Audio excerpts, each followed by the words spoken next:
this video finds you well. Welcome back to my lawn.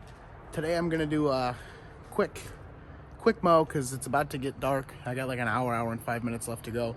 So I'm gonna try and get the front yard mowed, which as you can see is super long behind me, and try and get some fertilizer down. Hopefully I have enough time to do all that. I don't know how much footage I'm gonna get because I really want to enjoy the mow. So we got probably 2.5, 3 inches of rain this week. So the grass is looking awesome. I mean, look at that. Super thick, super green, lush. So that's what we have going on right now. So I'm gonna probably bag the clippings because I don't necessarily have the time to double cut. And I don't always like to bag. I'm a mulching guy. So you may get some information on mulching in this week's Tuesday Tips teaser. So everything looks really nice though right now. So hopefully we can get done what we get done, and hopefully you guys enjoy it. And with that being said, we're gonna get the mower fueled up, fired up, and ready to go.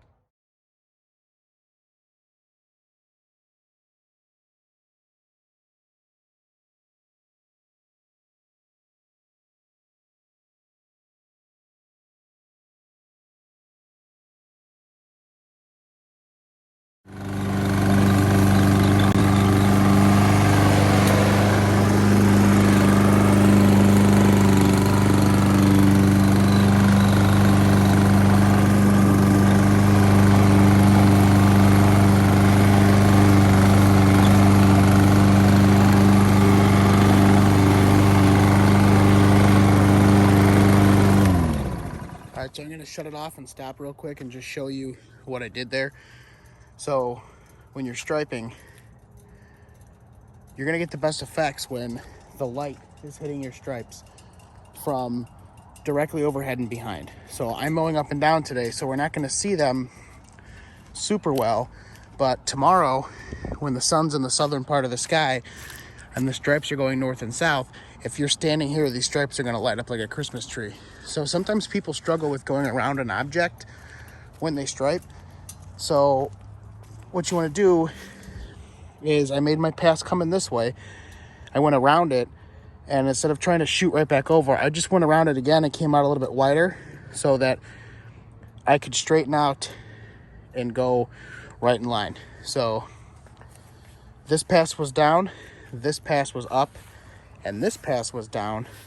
I went around, came back down in line. Now I can make that turn and continue. So it's gonna look like one continuous stripe. So if it doesn't make sense, you'll see it. You know, I'll try and get a picture of it, or maybe post a short tomorrow once the sun is in the right angle. All right, so I ended up only being able to get one cut in because it's getting to be too dark, and well, I don't want to do a second cut and then not be able to fertilize. I fertilized in the dark before. It's not ideal. So here's what we have. It's gonna have to do. I mean, I'm happy with it. It was so thick though, even my super recycler missed a couple spots, like in the center of the row. And the blade is sharp. I just sharpened it a couple weeks ago. See those couple guys there. But like I said, tomorrow you'll see much better stripe results once the sun is in that portion of the sky. But I have to show you some absolute savage behavior by the guy who cuts my neighbor's lawn. I'm actually pretty upset. That's the property line. You can see the domination. Look at that. On my side, scalped it low, tore it up, and then didn't blow off the walks. I don't care about their side, but blow off my side. So I'm not done. I gotta blow everything off after I do what's next, which is gonna be fertilizer. I'm not gonna do an in-depth fert video. Maybe I'll catch a little time lapse, but I'm using Yard Mastery with Sunnyland Corporation, Alan Hain, the Lawn Care Nuts product. We're doing double dark. It's a 1600. I've been using his products all season long. I started with his prodiamine when the soil temps hit 55 as my pre-emergent. I did Flagship about 4 weeks later. I did Freedom Fert around the 4th of July. And then I did stress blend kind of mid-August, and I'm gonna hit it with this, and then I'll do another flagship in a little over a month. So this is a nice little nitrogen-rich fertilizer that also has 6% iron in it. It's got some boron, some copper, some manganese sulfur biter, and some zinc. So all good stuff. We'll be doing a setting of 16 on my Earthway here. And that's gonna get you at for 3 pounds per thousand. So I'm not gonna do an in-depth video. There's plenty of time left for me to do that once I do the flagship one more time. So I do want to let you guys see my reaction to the odor overbiter. That's the best part, really. I mean, let's be honest.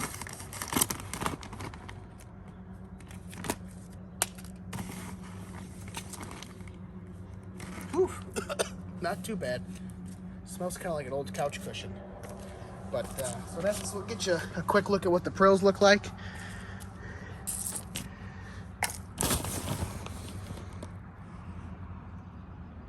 And it also has BioNite, which is the Florida version of a biosolid like Milo, naturally derived from, well, poopy. So we're gonna load the spreader up, hit this real quick, and then I'll blow this mess off once I'm done fertilizing, so I can get those. You're gonna wanna make sure you always, it's good practice to always blow your fertilizer off the street, off the sidewalks, back into where it belongs, which is the lawn. Especially when you have a product that has iron in it, because it will stain as soon as it gets wet. It'll be rusty. And there's a few spots around where I've done that. So there's the lawn. It's really green now. And I figure we'll do a second cut midweek to kind of clean up some of the spots like this. Sometimes I think with the striper in the bag, it makes it bounce a lot and it skips a little bit. So I'll quit blabbing and get fertilizing. I'll get some footage for that.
So as you can see, what I did there was when I like to blow the sidewalks off and the driveway after I fertilize, I like to blow it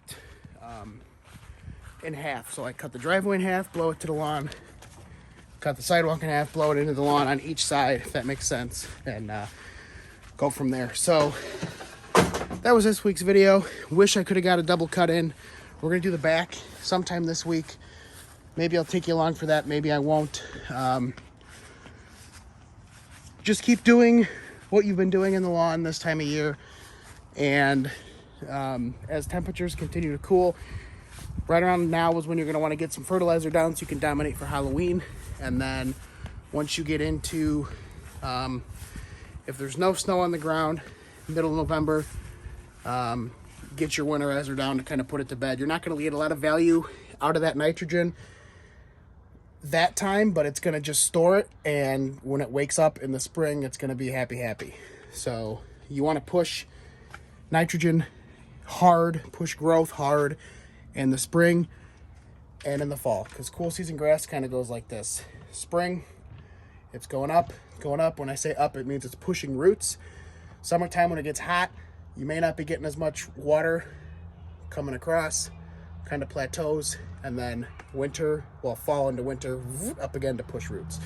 So there is no substitute for Mother Nature's rain between the nitrogen that comes down from lightning or not from lightning and the just natural things. It's so much better for your lawn, and you can see that things are looking really nice here after that rain. So everybody have a great week. Don't forget, we'll have Tuesday tips coming out on Tuesday. Take care, and remember, do something in the lawn even if it's wrong. We'll see ya.